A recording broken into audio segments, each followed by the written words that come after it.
Assalamualaikum warahmatullahi wabarakatuh. Salam sejahtera bagi kita semua.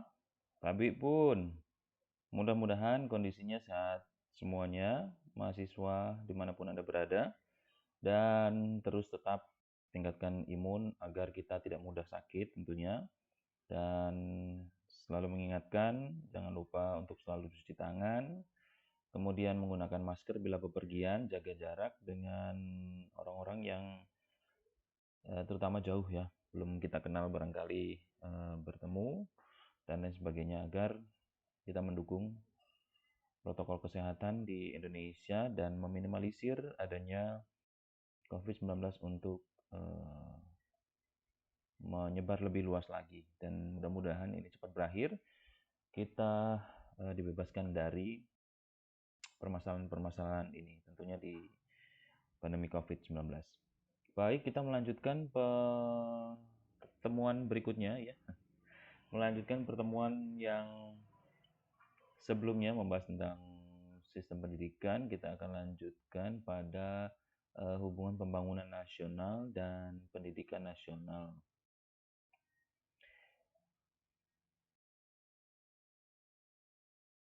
Hubungan antara pembangunan nasional dan pendidikan nasional, kita akan menyoroti melihat materi pembahasannya ada 3 poin.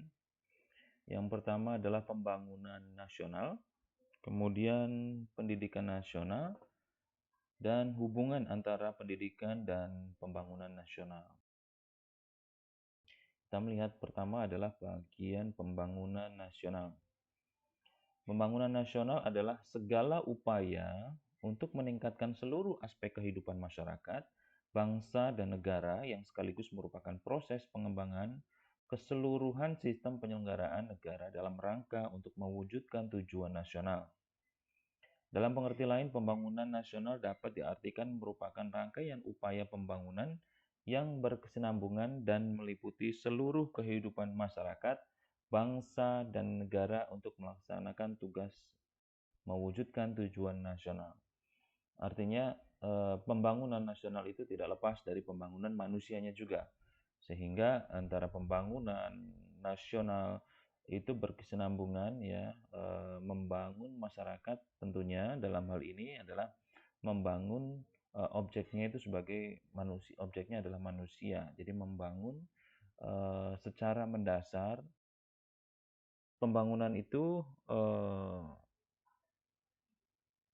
diberikan atau dibina kepada masyarakat tentunya, dan ini akan ada kaitannya dengan masyarakat, kemudian pemerintah dalam proses pembangunan. Nanti lebih lengkapnya akan dikaji di bawah ini. Ini pembangunan nasional tingkat ya nasional dilaksanakan untuk mewujudkan tujuan nasional seperti terlihat dalam pembukaan Undang-Undang Dasar 1945 alinea 4, melindungi segenap bangsa Indonesia dan seluruh tumpah darah Indonesia. Artinya pembangunan juga harus melihat ya makna ya dari Undang-Undang 45 alinea 4, yaitu melindungi segenap bangsa Indonesia dan seluruh tumpah darah Indonesia. Kemudian yang kedua adalah memajukan kesejahteraan umum. Ini harus memiliki tujuan itu. Tujuan pembangunan nasional itu harus ada kaitannya tentang pemajuan atau kemandirian masyarakat ya, sehingga memperoleh kesejahteraan. Kemudian ada ketiga, mencerdaskan kehidupan bangsa. Ada dikaji di sistem pendidikan nasional, wajib belajar usia 12 atau 15 tahun. Wajib belajar, mereka harus belajar. Kemudian berikutnya adalah ikut melaksanakan ketertiban dunia yang berdasarkan kemerdekaan, perdamaian abadi, dan keadilan sosial serta mewujudkan cita-cita bangsa sebagaimana termaktub dalam alinea 2 pembukaan Undang-Undang Dasar tahun 1945. Dalam pelaksanaan pembangunannya harus mencakup seluruh aspek kehidupan bangsa, yaitu aspek politik, aspek ekonomi, aspek sosial budaya, dan pertahanan keamanan secara berencana, menyeluruh, terarah, terpadu, bertahap, dan berkelanjutan untuk memacu peningkatan kemampuan nasional dalam rangka mewujudkan kehidupan yang sejajar dan sederajat dengan bangsa lain yang lebih maju. Hakikat pembangunan nasional sama dengan pembangunan manusia. Nah, artinya apa? Artinya dalam proses pembangunan nasional itu harus ada keselarasan ya, keserasian, keberimbangan atau keseimbangan dan kebulatan yang utuh dalam seluruh kegiatan pembangunan. Ini ada kaitannya. Kemudian yang kedua adalah pembangunan itu merata untuk seluruh masyarakat dan di seluruh wilayah tanah air. Tidak terkecuali masyarakat yang tinggal di wilayah 3T. Terdepan, terbelakang, tertinggal ya. Terjauh, terpinggir. Jadi ini harus diperhatikan oleh pemerintah. Apabila nanti Anda menjabat sebagai pemerintah, artinya Anda juga harus memiliki program yang berkaitan dengan hal itu. Kemudian berikutnya adalah subjek atau objek pembangunan adalah manusia dan masyarakat Indonesia. Ya, tentu tujuannya adalah untuk kesejahteraan. Berikutnya adalah hakikat pembangunan nasional, itu pembangunan dilaksanakan bersama-sama oleh masyarakat dan pemerintah. Sebenarnya dalam hal ini pelaku utamanya adalah masyarakat. Pemerintah itu hanya mengawasi, mendampingi, kemudian memberikan arah-arahan ya, memberikan arahan tujuan yang jelas. Jadi mendampingi membangun sampai pada masyarakat tersebut memiliki pengetahuan yang lebih atau pengetahuan yang seharusnya mereka dapatkan untuk kemajuan. Kemudian berikutnya adalah adapun visi dan misi pembangunan nasional. Visi pembangunan nasional adalah terwujudnya masyarakat Indonesia yang damai, yang demokratis. Nah, bagaimana cara mewujudkan masyarakat Indonesia yang damai kira-kira? Sebagai contoh saja, apabila masyarakat kita ini sulit untuk mencari pekerjaan, ya, maka tingkat kriminalisasi itu akan sangat tinggi sekali karena mereka itu bingung bagaimana mencari uang, bagaimana memperoleh pekerjaan dengan yang baik dan layak. Nah, ini menjadi PR ya yang harus dibangun oleh masyarakat, oleh pemerintah dalam hal ini, sehingga masyarakat memiliki pekerjaan yang baik, sehingga akan terwujud tentunya Indonesia yang damai. Kemudian demokratis. Demokratis ini harus bisa memiliki pengetahuan, harus ada pendidikannya. Kemudian berkeadilan. Memiliki keadilan ini sebuah karakter yang harus ditanamkan. Kemudian memiliki daya saing, ini juga sebuah budaya. Kita harus membudayakan bagaimana masyarakat itu memiliki daya saing yang tinggi terhadap apapun itu, baik itu secara perekonomian misalnya. Itu sebagai contoh untuk bersaing kepada masyarakat ekonomi ASEAN misalnya gitu. Berikutnya lagi adalah maju dan sejahtera dalam wadah negara Republik Indonesia yang didukung oleh manusia Indonesia yang sehat, mandiri, beriman dan bertakwa, berakhlak mulia, cinta tanah air, berkesadaran hukum dan lingkungan, menguasai ilmu pengetahuan dan teknologi, memiliki etos kerja yang tinggi dan disiplin. Nah, ini sebagai visi misi pembangunan nasional. Visi misi pembangunan nasional ini harus kita dukung dengan cara memaksimalkan pembangunan masyarakat, pemberdayaan masyarakat untuk kesejahteraan, ya, dan melihat aspek-aspek yang menjadi pokok tujuan nasional ini, pendidikan nasional ini uh, harus kita pahami, sehingga antara pembangunan nasional dengan pendidikan itu ada hubungannya.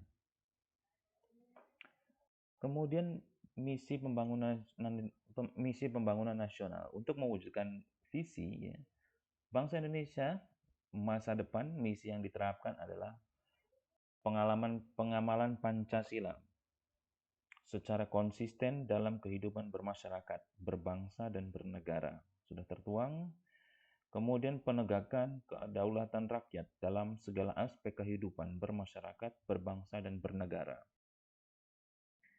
Kemudian peningkatan pengalaman ajaran agama dalam kehidupan sehari-hari untuk mewujudkan kualitas keimanan dan ketakwaan terhadap Tuhan Yang Maha Esa dalam kehidupan persaudaraan, umat beragama yang berakhlak mulia, memiliki toleransi, rukun, dan damai. Kemudian penjaminan kondisi aman, damai, tertib, dan ketentraman masyarakat. Misi berikutnya adalah mewujudkan sistem hukum nasional yang menjamin tegaknya supremasi hukum dan hak asasi manusia berlandaskan keadilan dan kebenaran. Perwujudan kehidupan sosial budaya yang berkepribadian dinamis, kreatif, dan berdaya tahan terhadap pengaruh globalisasi. Ini harus ulet mampu melihat peluang termasuk ancaman-ancaman. Pemberdayaan masyarakat dan seluruh kekuatan ekonomi nasional, terutama pengusaha kecil, menengah, dan koperasi. Perwujudan otonomi daerah dalam rangka pengembangan daerah dan pemerataan pertumbuhan dalam wadah negara kesatuan Republik Indonesia, kemudian mewujudkan kesejahteraan rakyat yang ditandai oleh meningkatnya kualitas kehidupan yang layak dan bermartabat serta perhatian utama untuk tercukupnya kebutuhan dasar. Perwujudan aparatur negara yang berfungsi melayani masyarakat, profesional, berdaya guna, produktif, transparan, yang bebas dari korupsi, kolusi, dan nepotisme. Berikutnya adalah perwujudan sistem dan iklim pendidikan nasional yang demokratis dan bermutu.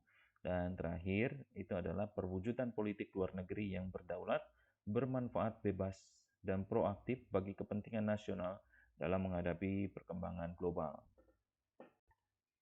Hakikat perkembangan manusia sama dengan hakikat pembangunan nasional sama dengan pembangunan manusia di Indonesia. Ini adalah poin tadi yang saya katakan bahwa harus ada keselarasan, keserasian, keseimbangan, kemudian pembangunannya harus merata, kemudian subjek pembangunannya itu kita harus sadari bahwa adalah manusianya sendiri dan masyarakat Indonesia. Kemudian pembangunan dilaksanakan bersama dengan masyarakat, pemerintah, masyarakat sebagai pelaku utama pembangunan dan pemerintah berkewajiban untuk mengarahkan, membimbing, serta menciptakan suasana yang menunjang tentunya. Lalu kita akan melihat coba pendidikan nasional. Jadi pendidikan nasional, tujuan pendidikan kita harus ingat kembali bahwa tujuan pendidikan nasional itu adalah mencerdaskan kehidupan bangsa dan mengembangkan manusia Indonesia seutuhnya. Manusia yang beriman dan bertakwa terhadap Tuhan Yang Maha Esa dan berbudi pekerti luhur, memiliki pengetahuan dan keterampilan, kesehatan jasmani dan rohani, kepribadian yang mantap dan mandiri, serta rasa tanggung jawab kemasyarakatan dan kebangsaan. Nah, memasuki abad ke-21, gelombang globalisasi dirasakan semakin kuat dan terbuka. Nah, ini menjadi masyarakat Indonesia harus melihat ini sebagai dua opsi. Yang pertama sebagai peluang atau tantangan. Seperti itu. Jadi, apabila kita memiliki masyarakat Indonesia sudah memiliki cukup pengetahuan, ini akan dianggap sebagai tantangan. Tetapi apabila ini tantangan atau ancaman apabila kurang memiliki kemampuan dalam segala aspek pengetahuan, ini akan menjadikan arus globalisasi sebagai ancaman. Karena bersaingnya tidak hanya dengan masyarakat Indonesia saja, tetapi seluruh masyarakat dunia, bahkan ASEAN ataupun dunia. Kemudian berikutnya adalah kemajuan teknologi dan perubahan yang terjadi. Indonesia berada di tengah-tengah dunia yang baru. Dunia terbuka sehingga orang bebas membandingkan kehidupan dengan negara lain. Sudah tentu, karena kita masuk arus globalisasi. Kemudian pendidikan di Indonesia untuk mengantisipasi keterbelakangan serta ketertinggalan menuju abad masyarakat ekonomi ASEAN atau masyarakat ekonomi ASEAN, di mana arus manusia dalam segala bidang akan bebas untuk berlomba-lomba menduduki bidang-bidang strategis di negeri orang, terutama di perdagangan. Kemudian kualitas pendidikan di Indonesia yang rendah. Nah, hal ini kita bisa lihat dari data Balitbank tahun 2003 bahwa 146,052 SD di Indonesia ternyata hanya 8 sekolah saja yang mendapat pengakuan dunia dalam kategori The Primary Years Program. Sedangkan dari 20.918 SMP di Indonesia, hanya 8 sekolah yang mendapat pengakuan dunia dalam kategori The Middle Years Program. Dan dari 8.036 SMA ternyata hanya 7 sekolah saja yang mendapatkan pengakuan dunia dalam kategori diploma program. Artinya tetapi angka ini seiring berkembangnya tahun meningkat. Data baru dapat dilihat dalam referensi data Balitbank sehingga akan memperoleh data yang terbaru. Ini adalah karakteristik pendidikan yang masih rendah kualitasnya. Tetapi sebagai pendidik kita harus berupaya tentunya bagaimana untuk selalu meningkatkan sistem atau kualitas mutu pendidikan. Dimulai dari hal kecil, yaitu dalam proses pengajaran. Kita harus memulai dari sekarang. Penyebab rendahnya mutu pendidikan di Indonesia antara lain adalah masalah efektivitas, kemudian efisiensi, dan standarisasi pengajaran. Hal tersebut masih menjadi masalah pendidikan di Indonesia pada umumnya. Adapun permasalahan khusus dalam dunia pendidikan yaitu rendahnya sarana fisik. Nah, ini untuk wilayah-wilayah di pinggiran ya, biasanya ini masalah internet belum sampai, bahkan gedung pun sulit untuk dibangun yang bagus seperti itu. Tetapi melalui evaluasi yang dilakukan oleh pemerintah, pendidikan di daerah-daerah tertentu sudah mulai diperhatikan. Sehingga dari segi fisik bangunan itu sudah mulai bagus. Tinggal bagaimana masyarakat mengawasi dalam prosesnya untuk kesesuaian pembangunan yang dimaksud. Kemudian rendahnya kualitas guru. Nah, kemudian berikutnya adalah rendahnya kesejahteraan guru. Nah, ini menjadi salah satu faktor yang tidak bisa dipisahkan ya antara kualitas dengan kesejahteraan. Ini tidak bisa kita pungkiri bahwa manusia itu membutuhkan kesejahteraan. Kita tahu bahwa anggaran negara itu 20% dilakukan atau digelontorkan oleh untuk pendidikan. Namun kita harus mengevaluasi lagi apakah 20% yang dimaksud adalah sudah memenuhi kebutuhan atau kekurangan yang dimaksud guru, apakah itu kesejahteraan ataupun pendukung untuk memberikan guru, untuk mendampingi guru untuk menjadi kualitas, memiliki kompetensi atau kualitas guru menjadi lebih baik. Kemudian rendahnya prestasi siswa, ya ini kurang didukung. Jadi seorang guru kita harus memotivasi siswa untuk mengikuti berbagai perlombaan ajang daerah, nasional, bahkan internasional. Seperti itu. Kita harus bisa pandai menciptakan itu sebagai pendidik. Kemudian rendahnya kesempatan pemerataan pendidikan, Jadi ada beberapa aspek memang yang perlu kita sikapi ketika kita menjadi guru di daerah nanti. Ketika kita sudah kembali ke daerah, artinya ada hal-hal yang tidak ada, fasilitas itu bukan menjadi pokok permasalahan, tetapi bagaimana kreativitasan seorang guru kimia, misalnya dalam proses pengajaran di daerah, rendahnya atau tidak adanya laboratorium kimia, seperti itu kita bisa bawa langsung kepada misalnya ke industri. Apabila rumah kita ternyata dekat dengan industri kapur misalnya, kita bisa bawa dalam hal praktikum misalnya, tapi kita untuk melihat dulu, kemudian untuk bertanya dan seterusnya. Itu sebuah kreativitas. Kemudian rendahnya relevansi pendidikan dengan kebutuhan. Nah, kemudian mahalnya biaya pendidikan. Ini menjadi kaitan-kaitan yang sangat erat hubungannya satu dengan lainnya. Jadi kalau dalam proses pendidikan tidak sesuai dengan realitas masyarakat, nanti mereka akan kesulitan. Jadi ternyata yang pembelajaran dilakukan di sekolah itu tidak sesuai dengan apa kebutuhan bangsa kerja di pasar atau di tingkat industri yang dituju, sehingga dalam proses pengembangan sistem pendidikan pun harus melibatkan masyarakat, bahkan investor, bahkan industri tertentu, sehingga itu akan menjadi menjadi sebuah referensi untuk membuat sebuah kurikulum sekolah gitu.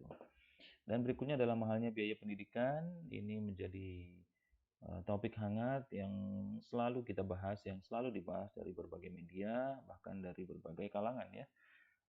Ini menjadi topik sehingga perlu diperhatikan juga. Meskipun beberapa bantuan-bantuan itu telah diberikan kepada masyarakat seperti dana bantuan operasional sekolah dan bantuan lainnya, itu untuk meminimalisir gangguan atau permasalahan-permasalahan pendidikan sehingga bisa meningkatkan tujuan yang kita harapkan bersama.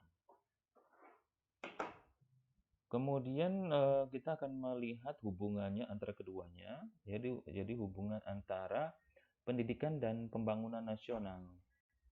Jadi keunggulan suatu bangsa tidak lagi bertumpu kepada kekayaan alam, melainkan pada keunggulan sumber daya manusia, yaitu tenaga pendidik yang mampu menjawab tantangan-tantangan yang sangat cepat.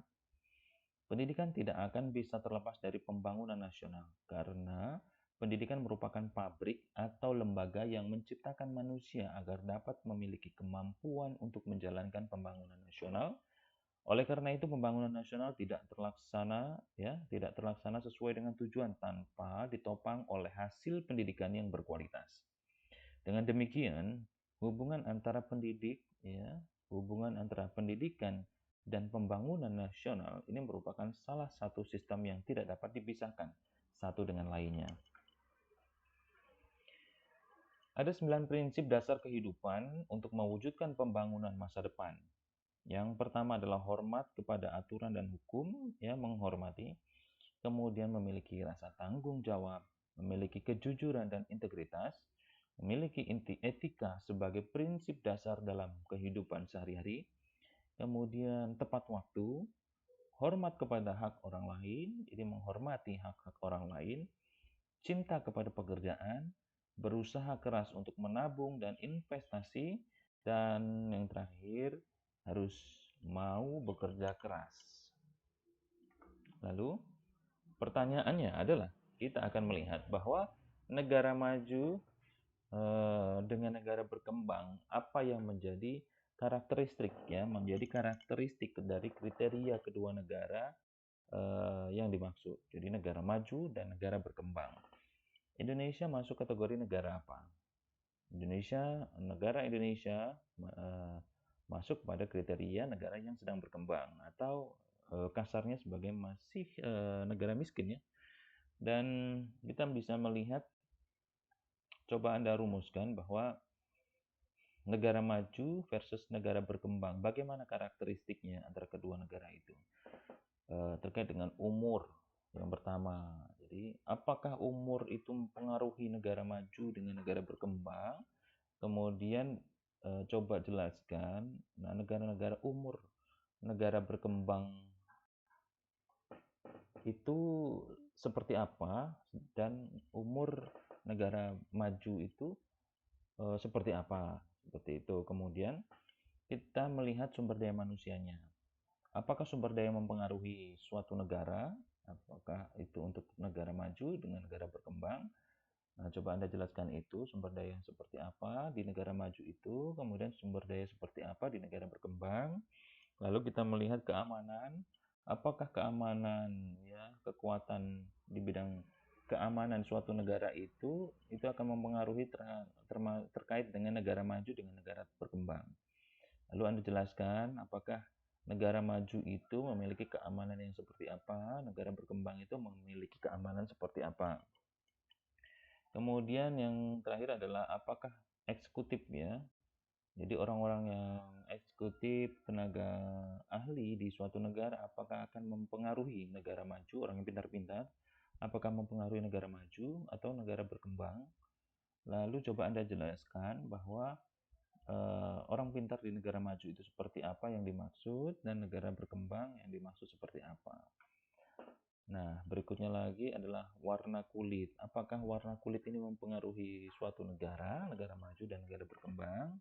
Lalu Anda jelaskan warna kulit di negara maju itu apakah ada, lalu bagaimana, seperti apa, begitu juga untuk negara berkembang. Termasuk golongan, yang terakhir adalah golongan atau ras golongan atau ras negara maju, apakah mempengaruhi atau tidak, lalu seperti apa kira-kira gitu karakteristiknya, coba Anda jelaskan itu. Baik, mudah-mudahan ini bisa menjadi nambah wawasan Anda. Terima kasih atas perhatiannya. Semoga ini bermanfaat bagi Anda, menambah wawasan sehingga Anda mendapatkan gambaran ya terkait dengan pembangunan nasional, pendidikan nasional, dan hubungan antara pendidikan dan pembangunan nasional yang dimaksud seperti itu. Terima kasih atas perhatiannya. Assalamualaikum warahmatullahi wabarakatuh.